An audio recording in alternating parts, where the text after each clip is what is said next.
अच्छा जी, तो जनाब अभी ब्रेक से पहले हम लोगों ने OSPF की जो बेसिक कॉन्फ़िगरेशन है उसमें मैंने आपको कहा था जी कुछ कॉन्सेप्ट्स हैं जो रिप में आपने देखे ही नहीं है, तो उन्हें पहले अलग से समझना होगा, उसके बाद हम इसकी कॉन्फ़िगरेशन कर सकेंगे। तो आज के लेक्चर में OSPF में जो प्रोसेस आईडी का कॉन्सेप्ट है, राउटर आईडी का जो कॉन्सेप्ट है, वाइल्ड कार्ड मास्क और एरिया आईडी, इसको पहले कॉन्सेप्चुअली समझ लेते हैं।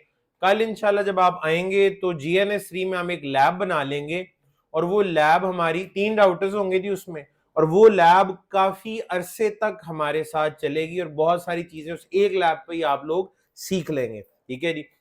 अच्छा, एक और मैं छोटा सा पॉइंट आपको समझा दूं। आप में से बहुत सारे लोग मैं नोटिस कर रहा था कि GNS3 में एक इशू के अंदर फंसे में, जैसे कि मैंने आपको कहा था ये एक GNS3 का राउटर है, इसके साथ वो हम क्लाउड कनेक्ट करके तो फिजिकल नेटवर्क की डिवाइसेस को हम उसके साथ जोड़ने की कोशिश कर रहे होते हैं। यहां मैंने आपको कहा था और हमने किया भी था, यहां मैंने आपको बताया था आप अपना फिजिकल इंटरफेस भी मैप कर सकते हैं और लूप बैक इंटरफेस बना के भी उसे जोड़ा जा सकता है। इसका जो मकसद था ना, वो सिर्फ वो एक TFTP वाली लैब मैंने आपको करवाई थी, सिर्फ उस हद तक है।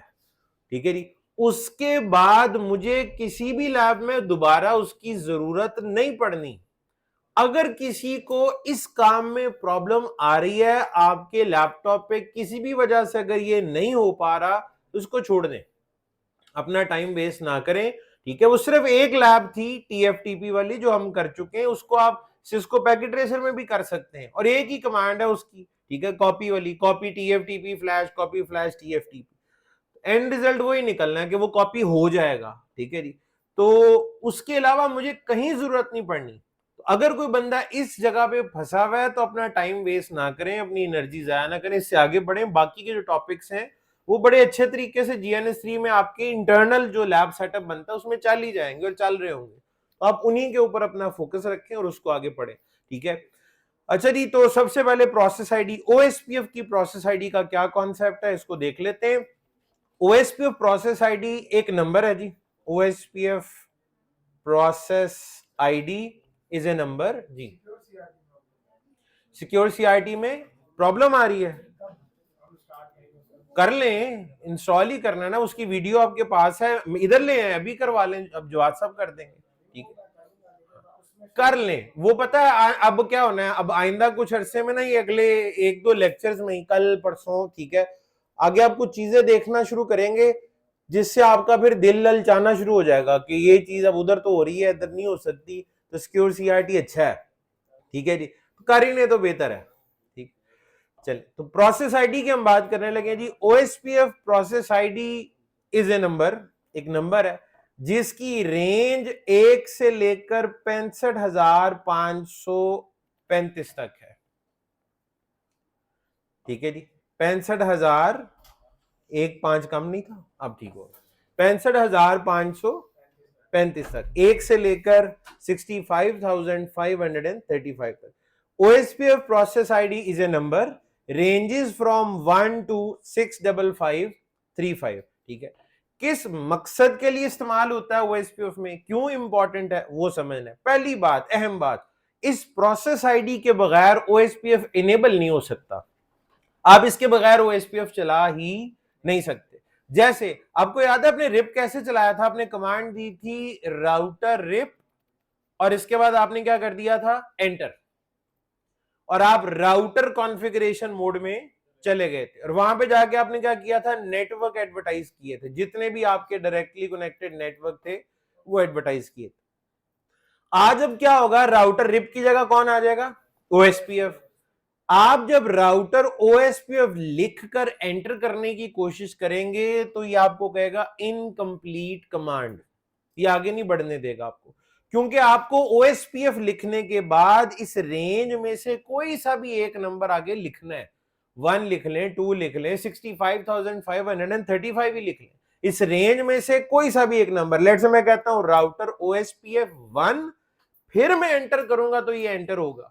प्रोसेस आईडी लिखे बगैर आप OSPF इनेबल नहीं कर सकते, प्रोसेस आईडी लिखे बगैर OSPF इनेबल नहीं किया जा सकता, लिखना लाजमी है। ठीक है जी। अब क्यों लाजमी है, इससे होता क्या है, इसका मकसद क्या है, ये आप जरा समझ लेते हैं। आपको जब आपने डायनामिक राउटिंग पढ़ना शुरू की तो मैंने आपको ऑटोनोमस सिस्टम का कॉन्सेप्ट समझाया, मैंने आपको आईजीपी का कॉन्सेप्ट समझाया, मैंने ईजीपी का कॉन्सेप्ट समझाया और मैंने रीडिस्ट्रीब्यूशन के ऊपर बात की। रीडिस्ट्रीब्यूशन का भी एक कॉन्सेप्ट है, जब डिफरेंट राउटिंग प्रोटोकॉल्स होते हैं तो उनके दरमियान आपस में रीडिस्ट्रीब्यूशन करानी पड़ती है। मैंने डायग्राम बना के बड़ी तफसील से ये कॉन्सेप्ट समझाया है, थोड़ा सा उसे हमें रिवाइज करना पड़ेगा, रिकॉल करना पड़ेगा ताकि ये कॉन्सेप्ट आपको अच्छे से समझ आ सके। मैं इस एक पेज के दो हिस्से कर लेता हूं और एक ही सिनेरियो दो अलग अलग तरीके से आपके सामने रखूंगा। मैं कहता हूं जी दो ऑटोनोमस सिस्टम है छोटे से, ठीक है जी। एक ऑटोनोमस सिस्टम है ए जिसमें दो राउटर हैं, राउटर 1 और ऑटोनोमस सिस्टम ए का राउटर 2। ऑटोनोमस सिस्टम ए का राउटर 1 और ऑटोनोमस सिस्टम ए का राउटर 2।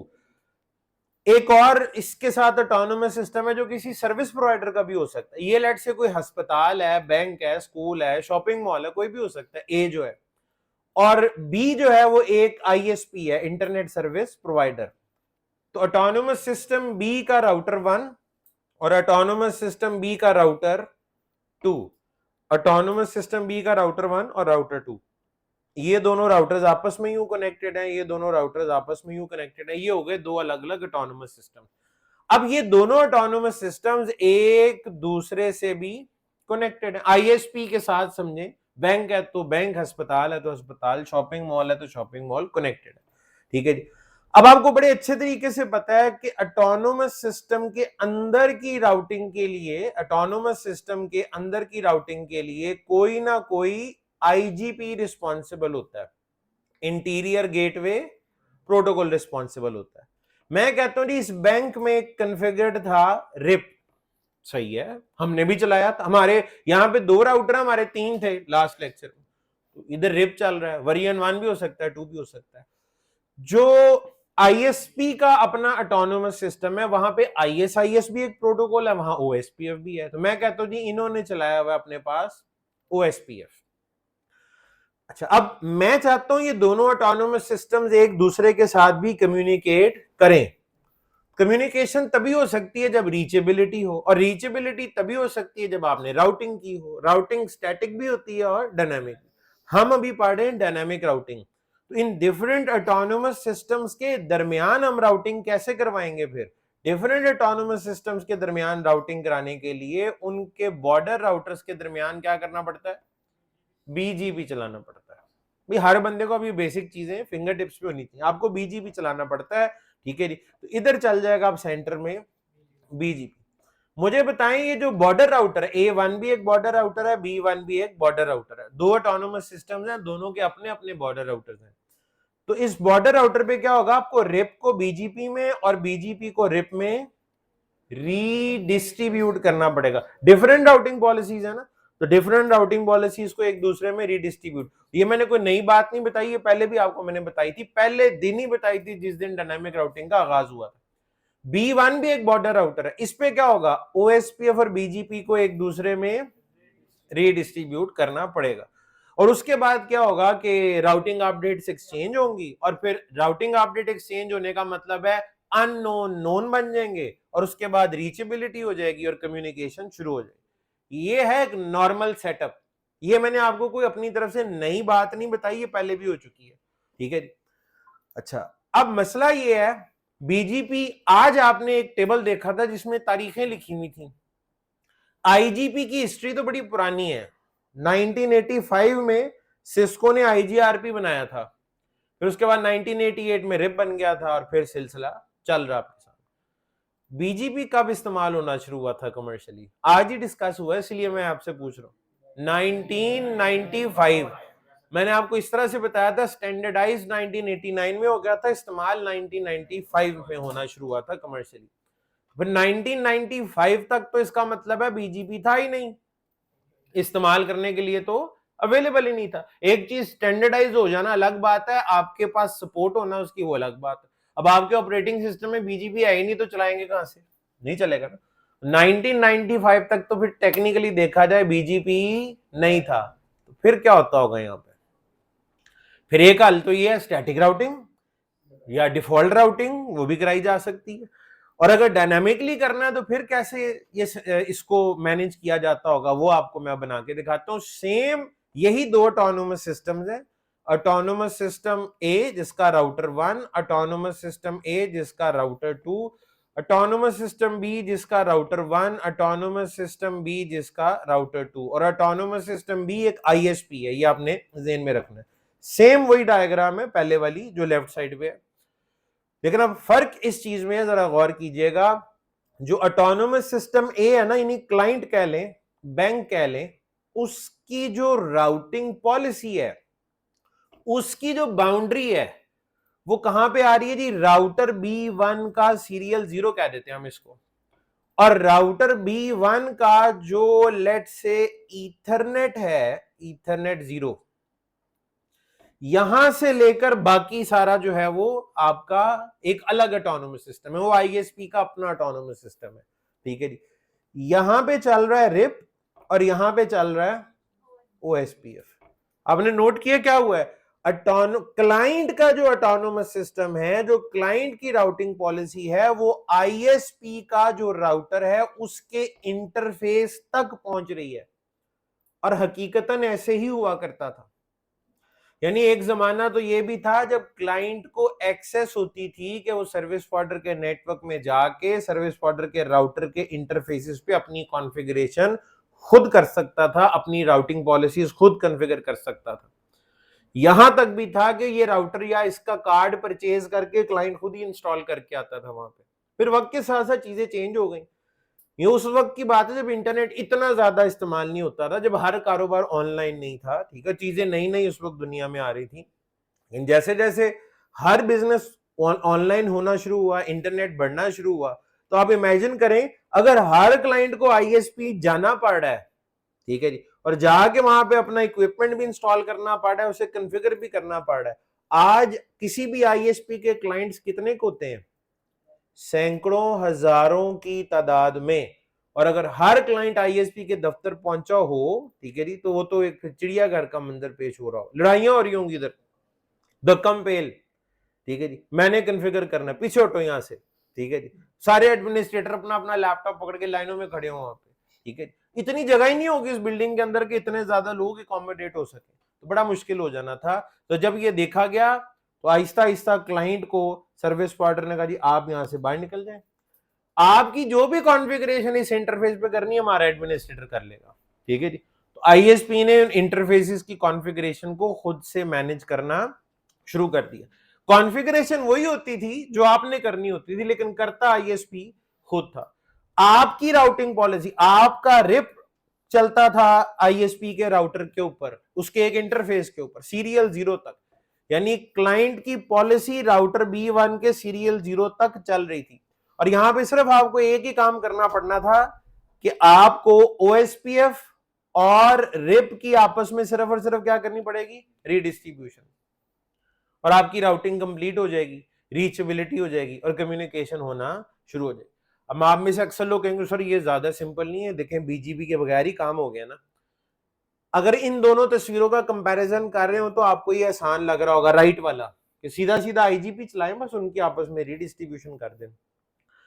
लेकिन अगर आप इसको थोड़े से बड़े स्केल के ऊपर लेके जाएं, इस आईएसपी का एक क्लाइंट तो नहीं होगा ना, सैकड़ों हजारों होंगे, हर एक के लिए अलग अलग इंटरफेस होगा, हर एक की अलग अलग राउटिंग पॉलिसीज होंगी, उन सबको आपको अगर इस तरह रीडिस्ट्रीब्यूशन करनी पड़ेगी तो बहुत ज्यादा रीडिस्ट्रीब्यूशन नहीं हो रही होगी, कॉम्प्लेक्सिटी बढ़नी जाएगी, ठीक है। और करनी तो आपने है ना, आईएसपी के एडमिनिस्ट्रेटर ने। आप कंफ्यूज नहीं हो जाएंगे, आप गलतियां नहीं करेंगे, आप एक क्लाइंट की राउटिंग अपडेट दूसरे की तरफ नहीं भेजना शुरू कर देंगे, बिल्कुल कर देंगे।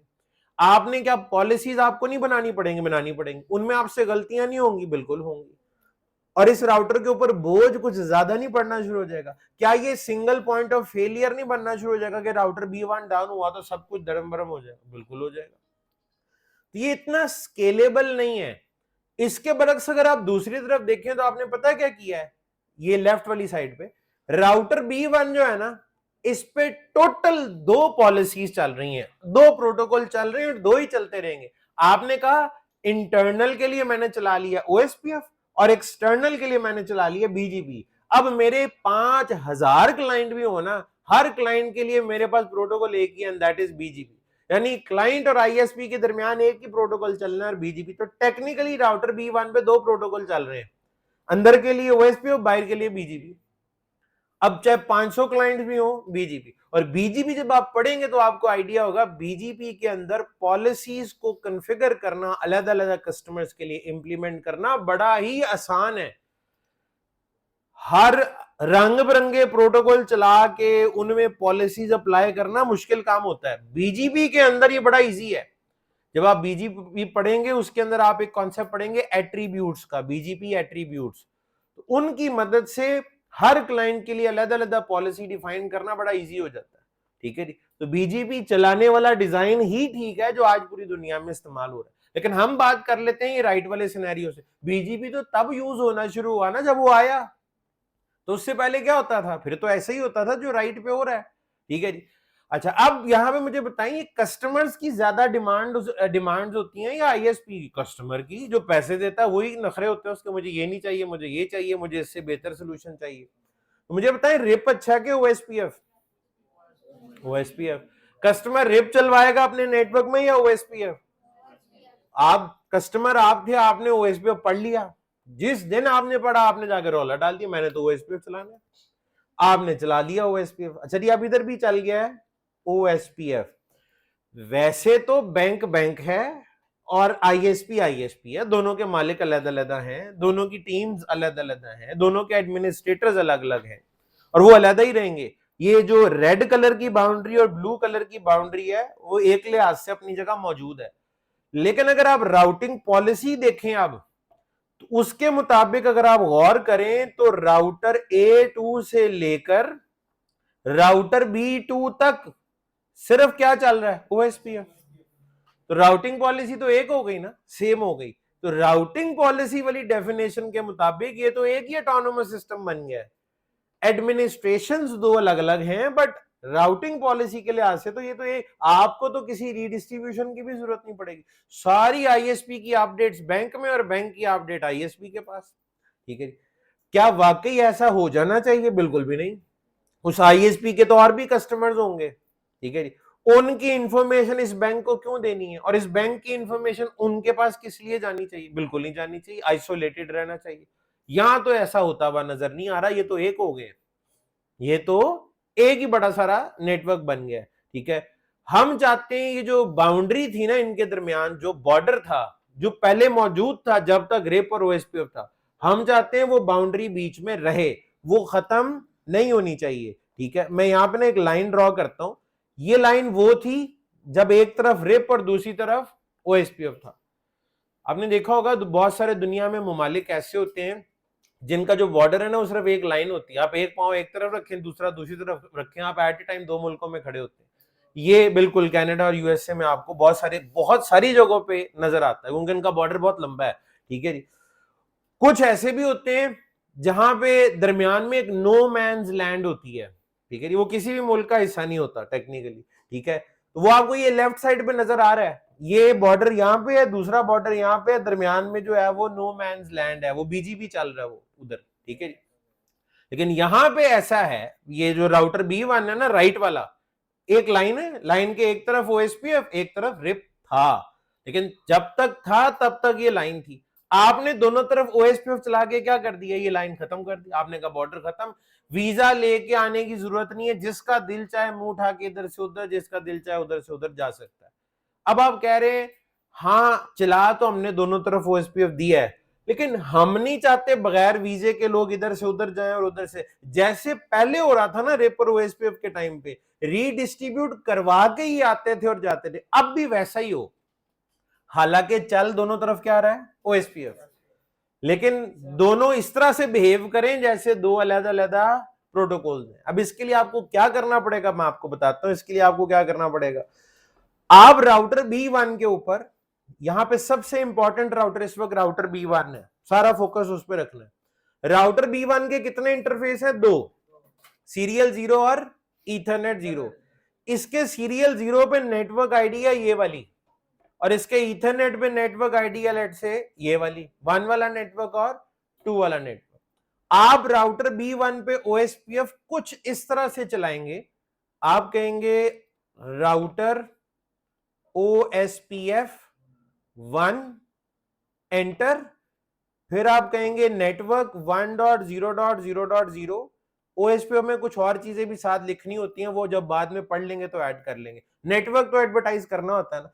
फिर आप करेंगे यहां पे एग्जिट। आप कौन से राउटर पे हैं? B1 पे। फिर आप कहेंगे दोबारा से राउटर OSPF2 नेटवर्क 2.0.0.0, ठीक है जी। और उसके बाद आप करेंगे एग्जिट। आपने राउटर B1 पे OSPF कितनी दफा चलाया?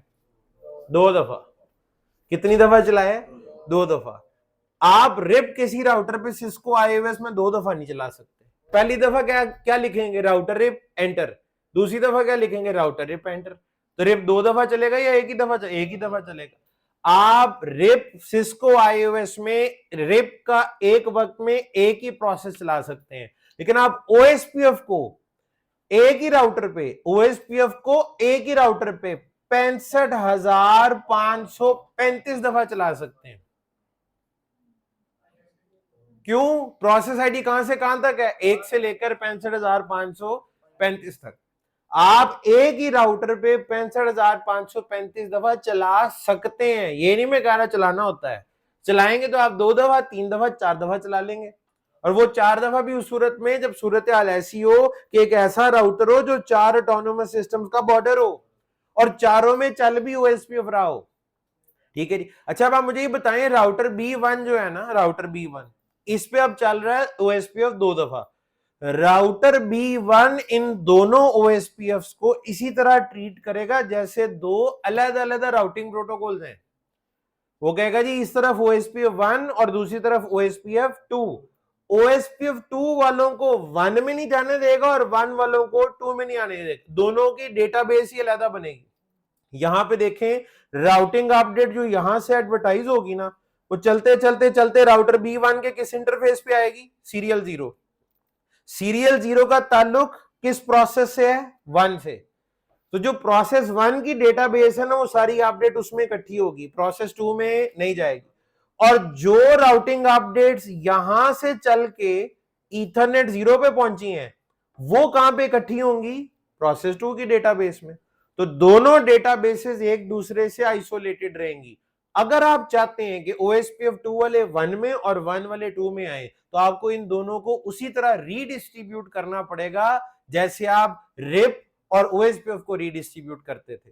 किसी एक राउटर पे OSPF के 2 प्रोसेसेस बिल्कुल वैसे ही बिहेव करते हैं जैसे 2 अलग अलग राउटिंग प्रोटोकॉल्स, ठीक है जी। तो हमें मल्टीपल प्रोसेसेस चलाने का फायदा क्या हुआ है?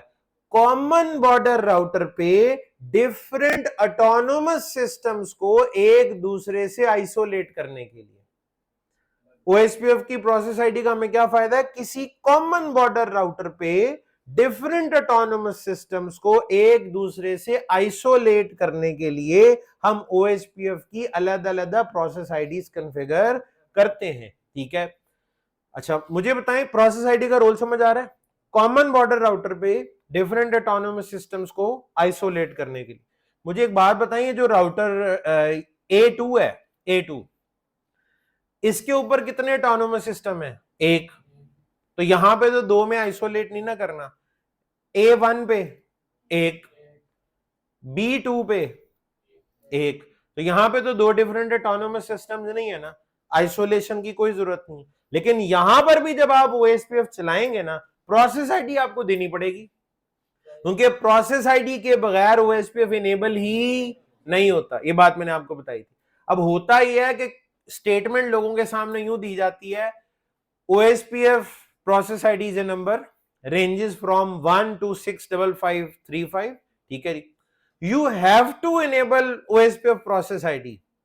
It has no significance. आपको क्या कहा जाता है? जबरदस्ती आपने कॉन्फ़िगर करना ही करना है, और साथ में कहा जाता है इसकी कोई अहमियत नहीं है। अच्छा, यहां तक सुन के हमें गुस्सा चढ़ जाता है, भाई अहमियत नहीं है तो जबरदस्ती किस बात की, फिर क्यों करे कॉन्फ़िगर, ठीक है। असल में ये जुमला आगे भी चलता है ना, यहां खत्म नहीं होता। it has no significance within a single autonomous system. Single autonomous system में इसकी कोई अहमियत नहीं है, लेकिन डिफरेंट ऑटोनोमस सिस्टम्स में कॉमन बॉर्डर राउटर पे जब आइसोलेट करना है डिफरेंट ऑटोनोमस सिस्टम्स को, वहां पे अहमियत है। टेक्निकली इस पूरी तस्वीर में राउटर B1 वाहिद ऐसा राउटर है जिसपे प्रोसेस आईडी की अहमियत है, क्योंकि B1 पे आप दो ऑटोनोमस सिस्टम्स को आइसोलेट कर रहे हैं, B2 पे नहीं कर रहे, A1 पे भी नहीं कर रहे, A2 पे भी नहीं कर रहे, लेकिन मजबूरन आपको प्रोसेस आईडी देनी वहां पर भी पड़ेगी। सिर्फ ये होगा उन राउटर्स पे आपको OSPF का एक प्रोसेस चलाना है, लेकिन B1 पे कितने चलेंगे? दो। किसी एक राउटर पे अगर OSPF के 3 प्रोसेस चल रहे हैं तो उसका मतलब क्या होगा? वो राउटर 3 ऑटोनोमस सिस्टम्स का कॉमन बॉर्डर है, और अगर एक चल रहा है तो इसका मतलब आप कोई बॉर्डर शॉर्डर नहीं है, आप किसी एक ही ऑटोनोमस सिस्टम का हिस्सा है। बात समझ में आ रही है? ये OSPF की प्रोसेस आईडी का कॉन्सेप्ट है जरा टेढ़ा सा, लेकिन बड़ी तवज्जो के साथ समझा जाए तो बात समझ में आ जाती है। उम्मीद है आपको ये पॉइंट क्लियर हो गया होगा। अहमियत है या नहीं है, आपको ये कॉन्फ़िगर करना ही है। बस ये होगा कि आप एक कॉन्फ़िगर कर देंगे प्रोसेस, ठीक है जी, लेकिन मल्टीपल वहां कॉन्फ़िगर होंगे जहां आइसोलेशन की जरूरत है, जहां मल्टीपल ऑटोनोमस सिस्टम्स आपस में मिल रहे हैं, ठीक है जी। ओके, तो ये होगी जी प्रोसेस आईडी की कहानी। वक्त के साथ साथ ये और पॉलिश हो जाएगा और बेहतर हो जाएगा। मैंने ये जो जुमले बोले हैं मैंने टाइप करके आपके नोट्स में लिख भी देता हूं कि OSPF की जो प्रोसेस आईडी है उसके बारे में मैंने आपको क्या क्या कुछ जो है वो बताया है। OSPF process ID is a number ranges from 1 to 65535. You have to configure this number to enable OSPF process.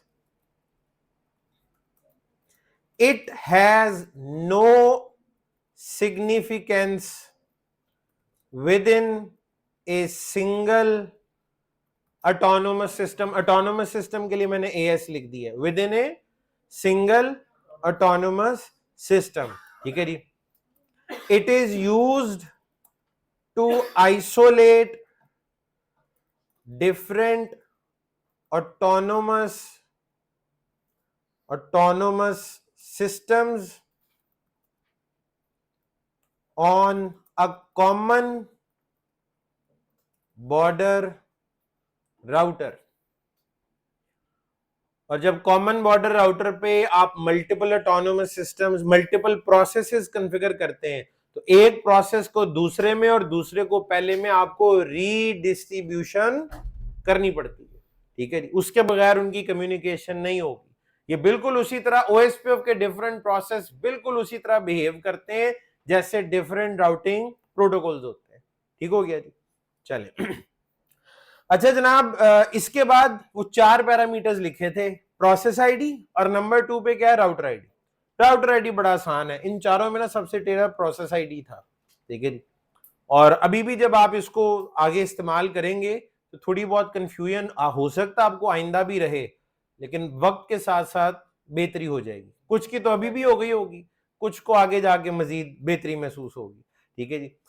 नहीं जी, दूसरे नंबर पे था OSPF राउटर आईडी। हमने कोई राउटर आईडी जैसी चीज रिप में नहीं देखी, लेकिन OSPF में है, OSPF राउटर आईडी। मुझे ये बताएं, अभी थोड़ी देर पहले मैंने नेबर टेबल का जिक्र किया था, OSPF नेबर टेबल। तो OSPF नेबर टेबल के बारे में मैंने आपको क्या बताया था, वो कैसे बनता है? हेलो पैकेट एक्सचेंज होते हैं। हेलो पैकेट की मैंने मिसाल दी थी, बिल्कुल ऐसा ही है। Hello to all OSPF devices, I am router A. B कहता था आई एम राउटर बी। ये हेलो पैकेट में राउटर जो अपना तारुफ कराता है ना, मैं कौन हूं, आप अपना तारुफ अपनी राउटर आईडी से कराते हैं। अब आप कहेंगे सर ये ए बी और सी ये तो होस्ट नेम होते हैं ना, तो क्या होस्ट नेम ही राउटर की आईडी होती है? नहीं जी, होस्ट नेम राउटर की आईडी नहीं होती। वो मिसाल के लिए मैंने ABC कहा था। राउटर आईडी एक आईपी एड्रेस होता है, राउटर आईडी एक आईपी एड्रेस होता है। यानी जब असल वाला हेलो पैकेट जाता है ना तो उसमें राउटर कुछ ऐसा कहेगा, hello to all OSPF devices, I am 10.10.10.10, मैंने एक आईपी बोला, यानी आप अपना तारुफ अपने एक आईपी एड्रेस से कराते हैं। अब एक राउटर पे तो बहुत सारे आईपी एड्रेस हो सकते हैं ना, तो उनमें से आपकी ओएसपीएफ राउटर आईडी क्या होगी, ठीक है जी, वो मैं अब आपको समझाता हूं कि कौन सा वाला आईपी एड्रेस आपकी राउटर आईडी बनता है। राउटर आईडी कॉन्फ़िगर करने के होते हैं 3 तरीके। पहला तरीका मैं आपके सामने लिख रहा हूं, OSPF router ID is elected. OSPF router ID is elected, ये इलेक्ट होती है, आपको इसका मतलब है कुछ करने की जरूरत, डायनेमिक है जी, प्रोटोकॉल है, तो फिर ये तो कुछ तो करना चाहिए इसे खुद। तो OSPF router ID is elected with highest IP address of physical interface, highest IP address of physical interface. कोई मुश्किल बात नहीं है जी, ये एक राउटर, इसके 1 2 3 4 interface, Ethernet 0, Ethernet 1, serial 0, serial 1, हर एक का अपना अपना आईपी होगा। इसका आईपी है 10.10.10.10, इसका आईपी है लेट से 20.20.20.20, इसका जी 5.5.5.5, इसका है 6.6.6.6। राउटर के 4 इंटरफेस यानी 4 डिफरेंट नेटवर्क्स, चारों की नेटवर्क आईडी डिफरेंट है क्लास एक ही, लेकिन नेटवर्क आईडी चारों की डिफरेंट है। इस पे आपने भी ना इस वाले राउटर में, ये सबसे अहम पॉइंट है, इसको भूलना नहीं है, आपने अभी सिर्फ ये लिखा है राउटर OSPF 1 या 2 या 3 जो भी, और उसके बाद कर दिया एंटर। अभी नेटवर्क एडवर्टाइज नहीं किए, वो करने होते हैं, वो तो हर प्रोटोकॉल में करने होते हैं, अभी नहीं किए। जैसे ही आपने लिखा ना राउटर OSPF 1, OSPF अपने प्रोसेस 1 के लिए राउटर आईडी की तलाश शुरू कर देगा, कमांड एंटर करते ही तलाश शुरू कर देगा, और जैसे ही तलाश शुरू करेगा वो देखेगा जी सिर्फ और सिर्फ फिजिकल इंटरफेसेस मौजूद हैं, और इनमें सबसे बड़ा आईपी एड्रेस जो है वो 20.20.20 है। राउटर इस आईपी को अपने प्रोसेस 1 की राउटर आईडी के तौर पे चुन लेगा, सिलेक्ट कर लेगा, इलेक्ट कर लेगा खुद ही से, आपको कुछ करने की जरूरत नहीं पड़ेगी। इस राउटर की राउटर आईडी क्या बन जाएगी, 20.20.20, क्योंकि सबसे बड़ा आईपी एड्रेस है फिजिकल इंटरफेसेस का, तो ये बन गया इसकी राउटर आईडी। अब ये हर 10 सेकंड के बाद हेलो पैकेट भेजेगा ना, हर 10 सेकंड के बाद हेलो पैकेट भेजेगा, वो हेलो पैकेट इधर भी जाएगा, वो हेलो पैकेट इधर भी जाएगा, इधर भी जाएगा और इधर भी जाएगा, वो जिस मर्जी इंटरफेस से हेलो पैकेट बाइंड निकले, हर हेलो पैकेट में लिखा होगा hello to all OSPF devices, I am 20.20.20। इस इंटरफेस से भी वही 20.20.20, इधर भी 20.20, इधर भी 20 और इधर भी 20। हर इंटरफेस के लिए राउटर आईडी अलग नहीं होती, राउटर की राउटर आईडी किसी एक प्रोसेस के लिए एक ही होती है, वो जहां भी हेलो भेजेगा उसमें ये कहेगा hello to all OSPF devices, I am 20.20.20.20। तो इस राउटर को इसके नेबर, जो इसके नेबर राउटर होंगे वो अपने नेबर टेबल में इसकी एंट्री में भला क्या लिखेंगे कि मेरा एक नेबर है जिसकी आईडी 20.20.20.20 है, ABCD नहीं होगा बल्कि ये वाला आईपी होगा। अच्छा, ये जो राउटर आईडी है ना जी, इसका एक उसूल आपने ज़हन में रखना है, राउटर आईडी जब एक दफा इलेक्ट हो जाए या सिलेक्ट हो जाए, उसका स्टेबल रहना बड़ा ही जरूरी है। राउटर आईडी बार बार चेंज नहीं होनी चाहिए, इसका स्टेबल रहना बड़ा ही जरूरी है, क्योंकि अगर इसकी राउटर आईडी चेंज हो गई तो इसके ये जब हेलो दोबारा भेजेगा तो 20 वाले आईपी के साथ तो हेलो जाना बंद हो जाएगा, इसके नेबर 40 सेकंड बाद 20 वाले के साथ नेबरशिप खत्म कर देंगे। अब नई आईडी जब नई नेबरशिप होगी तो दोबारा से राउटिंग अपडेट एक्सचेंज होगी, दोबारा से नेटवर्क कन्वर्ज होगा, जिसमें टाइम लगेगा, आउटेज आएगी उस दौरान। दूसरा, हो सकता है आपने पुराने नेबर के लिए 2020 के लिए कोई राउटिंग पॉलिसी बनाई हो, अब जब आपका नेबर 2020 रहेगा ही नहीं तो आपकी राउटिंग पॉलिसी भी जो बनी हुई है वो बेकार हो जाएंगी, वो किसी काम नहीं आएंगी। तो राउटर आईडी का रूल ये है कि इसका स्टेबल होना, फिक्स रहना बड़ा ही जरूरी। उसका लिए OSPF ने कुछ ना कुछ बंदोबस्त तो किए हुए, मिसाल के तौर पे अगर ये वाला इंटरफेस डाउन हो जाता है, ईथरनेट 1 डाउन हो जाता है तार उतरने की वजह से, या आप शट डाउन कर दें उस वजह से, अगर ये इंटरफेस क्या हो जाता है, डाउन, तो फिर इसकी राउटर आईडी के साथ क्या होगा, क्या वो चेंज हो जाएगी? नहीं जी, इसकी राउटर आईडी याद रखिएगा इस इंटरफेस के डाउन होने से चेंज नहीं होगी, इसकी राउटर आईडी 2020 ही रहेगी। एक और चीज भी तो हो सकती है, एक और इंटरफेस आए ईथरनेट 2 जिसका आईपी 30.30.30.30 हो, तो क्या ये राउटर ये देखेगा कि अब 20 वाले से भी बड़ा आईपी आ गया तो मैं राउटर आईडी चेंज करके 30 को बना लूं? ऐसा नहीं होगा। किसी नए आईपी के आ जाने से या पुराने इंटरफेस के डाउन होने से इसकी राउटर आईडी तब्दील नहीं होगी। लेकिन अगर किसी वजह से ये राउटर अब रीलोड हो गया, ये इंटरफेस डाउन हो गया है परमानेंटली, राउटर आईडी अभी क्या है 2020, ये राउटर रीलोड हो गया या आपने ओएसपीएफ किसी तरीके से रिफ्रेश कर दिया, दोबारा चलवा दिया, अगर ओएसपीएफ दोबारा चलेगा तो फिर इलेक्शन भी राउटर आईडी का दोबारा होगा। अब जब इलेक्शन दोबारा होगा तो उस वक्त तो जो नया कैंडिडेट है वही जीतेगा ना, तो राउटर के रीलोड होने पे या ओएसपीएफ का इलेक्शन किसी भी वजह से दोबारा होने की सूरत में अब राउटर आईडी क्या हो जाएगी, चेंज हो जाएगी 30-30-30। अब इसके जितने भी नेबर्स हैं उन्होंने 20 के लिए जो कुछ भी कॉन्फ़िगर किया होता सब बेकार हो जाएगा। हम चाहते हैं आंधी आए तूफान आए जो मर्जी हो, इंटरफेस अप हो डाउन हो, पुराना जाए नया आए, राउटर आईडी स्टेबल रहनी चाहिए। उसके लिए जनाब पहला स्टेप ये लिया गया कि फिजिकल इंटरफेस से राउटर आईडी को ये जो इलेक्ट करने वाला काम है ना, ये कोई इतना ज्यादा मुनासिब नहीं है, इसमें राउटर आईडी बदलने की गुंजाइश है। लोगों ने कहा जी फिर क्या कोई ऐसा इंटरफेस है जिसके डाउन होने के चांसेस ना होने के बराबर हो, फिर कोई ऐसा इंटरफेस ढूंढ लो। तो क्या हमारे पास सिस्को आईओएस में ऐसा इंटरफेस है जो कैबिनेट का दरवाजा जोर से बंद करने की वजह से, किसी तार के कट जाने की वजह से, किसी केबल के बाहर निकल आने की वजह से डाउन नहीं होता? क्या कोई ऐसा इंटरफेस देखा आपने कभी? क्या आपकी जिंदगी में कभी कोई ऐसा इंटरफेस आया है जो इतनी आसानी से डाउन ना हो, तार के कटने की वजह से, केबल के लूज होने की वजह से, कैबिनेट का दरवाजा बार बार टच होने की वजह से? ठीक है जी, loop back interface, virtual interface. Loop back interface या वर्चुअल इंटरफेस ऐसा है जो आपके किसी केबल के का मुताज नहीं है, वो फिजिकल है ही नहीं। तो लूप बैक इंटरफेस के अप रहने के चांसेस फिजिकल के मुकाबले में ज्यादा हैं। वो सिर्फ तभी डाउन होगा जब आप शट डाउन करेंगे। आपकी गलती से डाउन हो सकता है, वैसे किसी केबल के उखड़ने की वजह से वो डाउन नहीं होगा। तो दूसरा जो तरीकाकार, ये पहला था, राउटर आईडी कॉन्फ़िगर करने का जो दूसरा तरीकाकार मुतारिफ कराया गया वो ये था कि फिजिकल इंटरफेस की बजाय लूप बैक इंटरफेस को इस्तेमाल किया जाए ओएसपीएफ की राउटर आईडी के लिए। ठीक है जी, तो ओएसपीएफ की राउटर आईडी के लिए जो दूसरा तरीका है उसको वो ये है,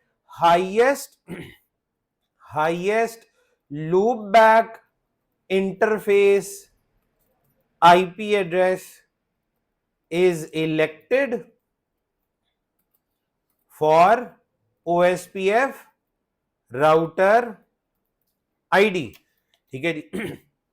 अब यहां पे एक चीज आपने याद रखनी है, ये एक राउटर जिसके ऊपर दो फिजिकल इंटरफेस है, ईथरनेट 0 ईथरनेट 1, और दो लूप बैक इंटरफेस। आपको लूप बैक बनाने आते हैं? बिल्कुल आते हैं। आपने बनाए हुए हैं जी? बिल्कुल बनाए हुए हैं।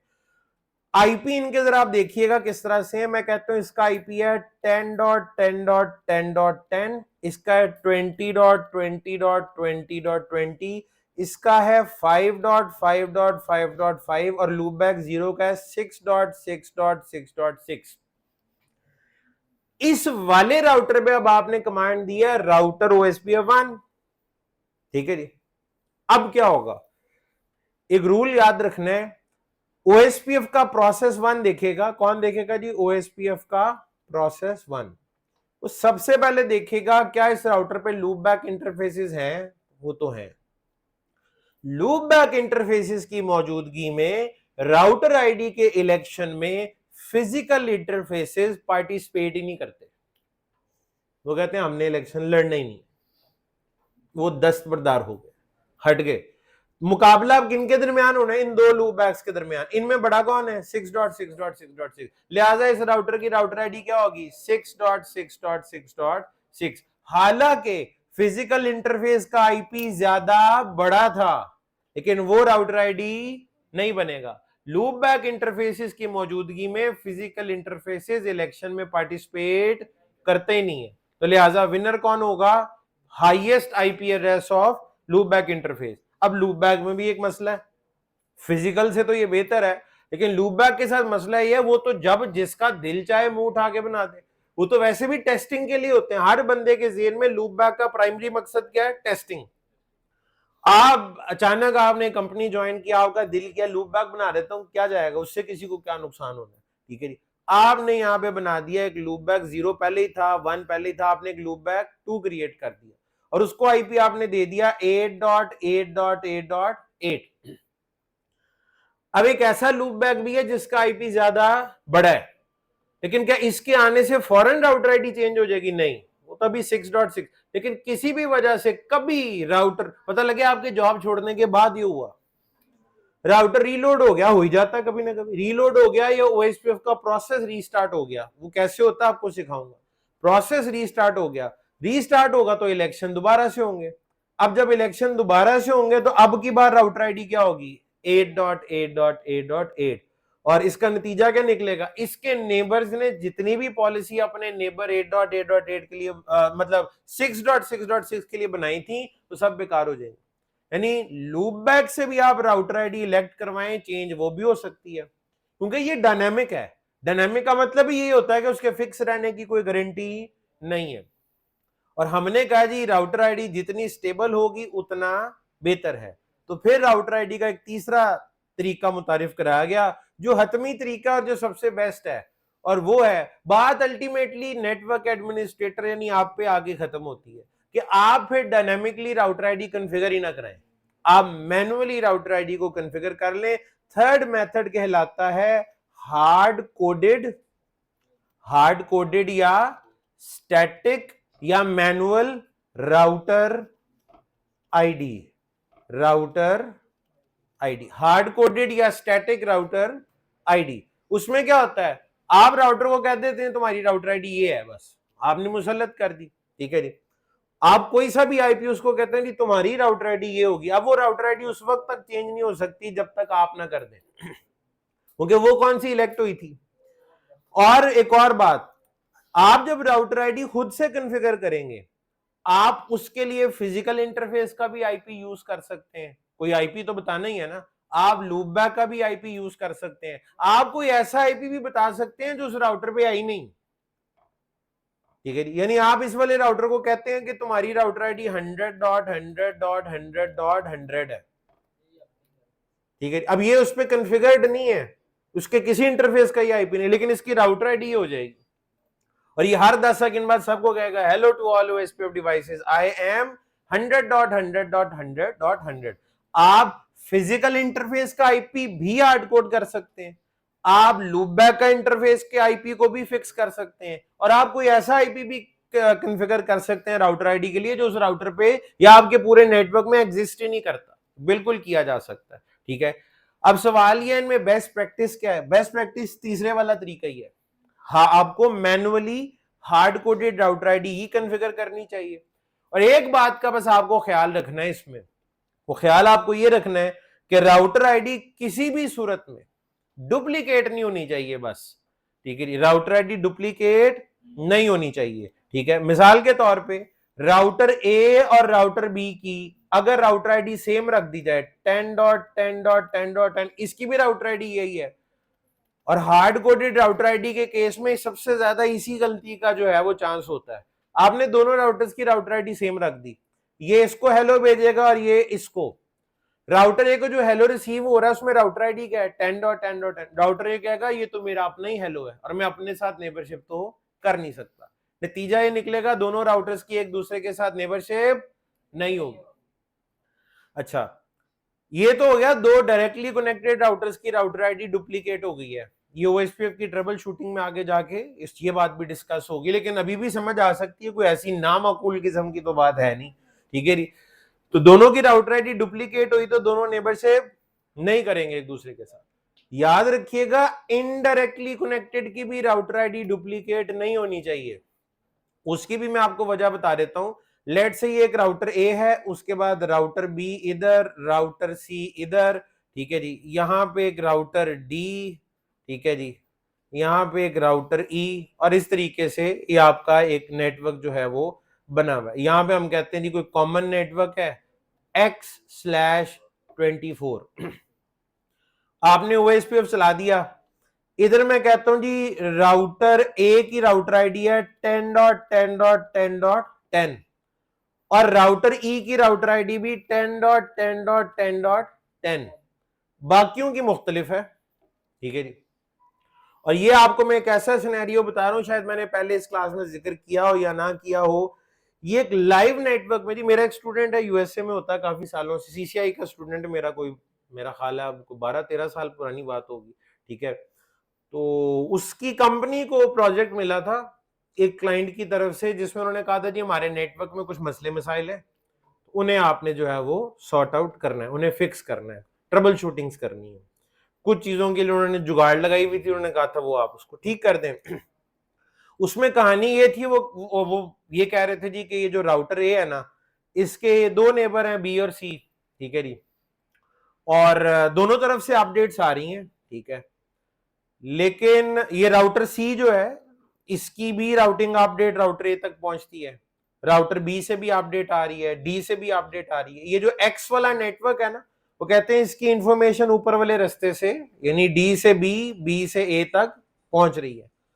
लेकिन जो राउटर ई है ना जी, राउटर ई, इसके जो डायरेक्टली कनेक्टेड नेटवर्क्स हैं, ये हो गया, ये हो गया, ये वाला, ये वाला और ये वाला, वो कहते हैं जी राउटर ई के नेटवर्क्स राउटर ए के टेबल में नहीं आ रहे, राउटिंग टेबल में नहीं आ रहे।